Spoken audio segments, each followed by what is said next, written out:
Hey folks, Ben from Smoking Hot Confessions here. We've just wrapped up day one here at the Adelaide Up in Smoke Barbecue Festival. The SCA is done and dusted, and we're keen and ready to head into day two. But before we do, I've got my good mate Bob from Fired Up BBQ here. We've been chasing each other around the circuit for almost 12 months now and have never had a chance to actually catch up. So mate, how are you enjoying Adelaide? Yeah, look, it's good. It's, I thought, when I was coming down here, I thought, it's about as far as I go up the Gold Coast or I go down to Melbourne for an event. I think, it's about as far as that. But of course, it's about that and another half again. So hauling 3 tonnes, 1,500 k's down the highway to sell barbecue for a couple of days probably seems like a bit of a crazy idea, but it seems to be going all right so far. Is it a crazy idea though, or is it living the dream? A little from column A, a little from column B, There's easier ways to make money, but the little throwaway line I always go to is a bad day cooking barbecue is better than a good day at a real job. Can't argue with that, man. Can't argue with that at all. Nah. Now, I understand that you had a bit of a nightmare run on the way up to the Gold Coast. Oh. Has this weekend been a bit more gentle to you? Yeah, so far, we got down here, we got to our accommodation, we got here. We didn't lose any axles, my car didn't break down, we haven't turned up into torrential rain, we haven't, all the things that Queensland seems to do to me. I'm going to give you guys one more chance, I reckon. I'll do one more event in Queensland, and if that stuff's up, then I'm just going to bar. Now, let's just not put that on Queensland, because it's going to get personal. Well, here's the thing though. Part of me thinks Queensland hates me, but then when I go to Queensland does things to me that keep me there longer than I intended to, so maybe Queensland likes me. It's tomato, tomato. Mystery. Yeah.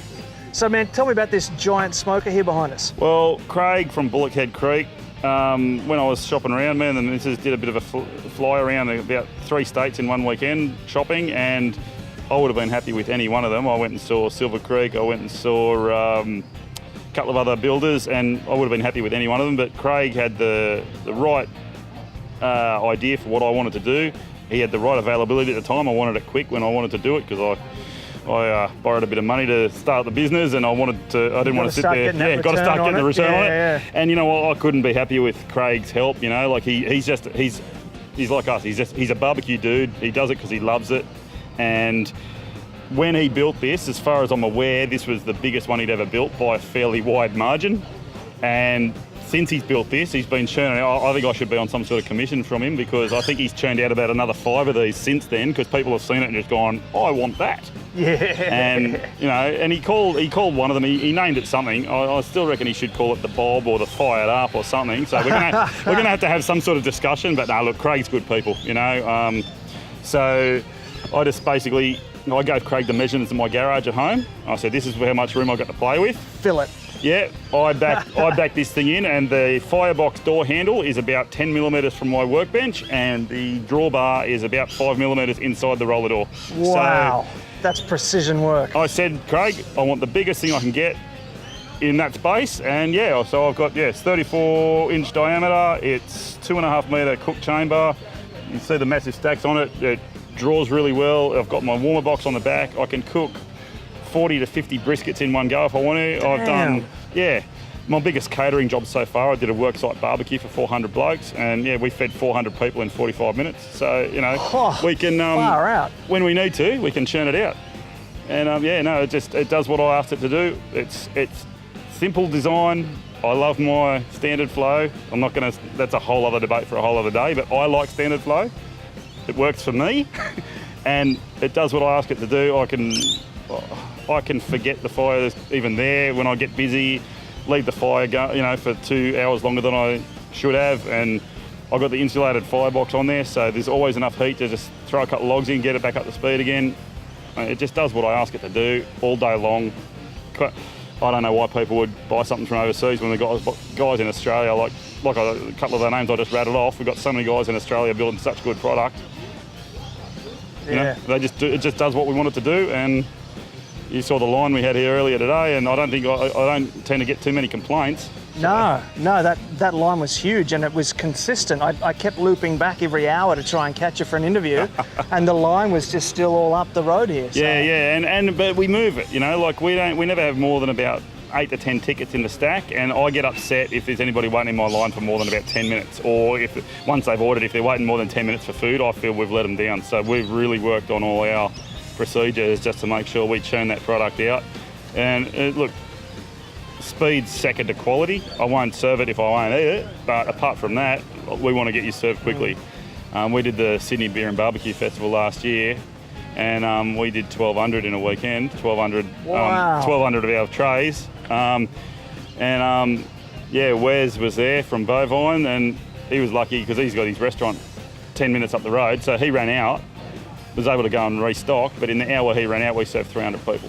Wow. So, yeah.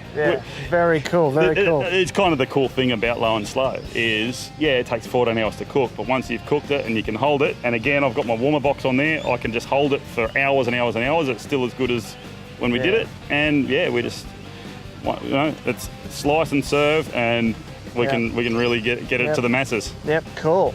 So look, one thing that I've been asking everybody that I've been interviewing this weekend is, what do you think it is that makes the Up in Smoke Barbecue Festival so good?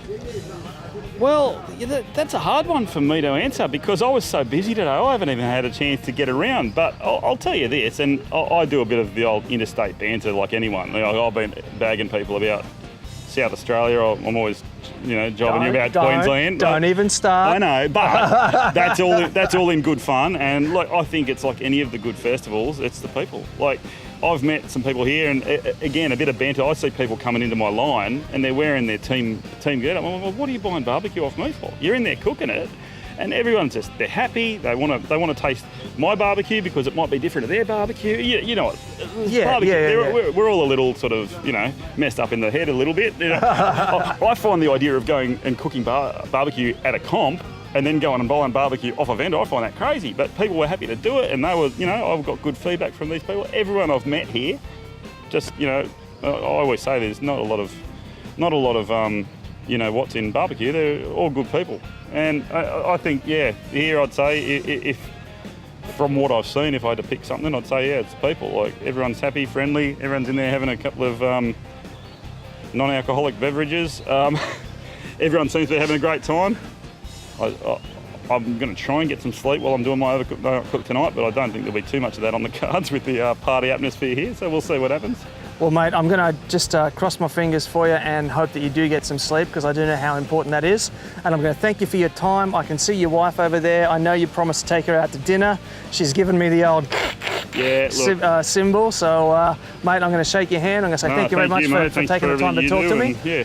And I'll see you around the traps. Champion. Thank you.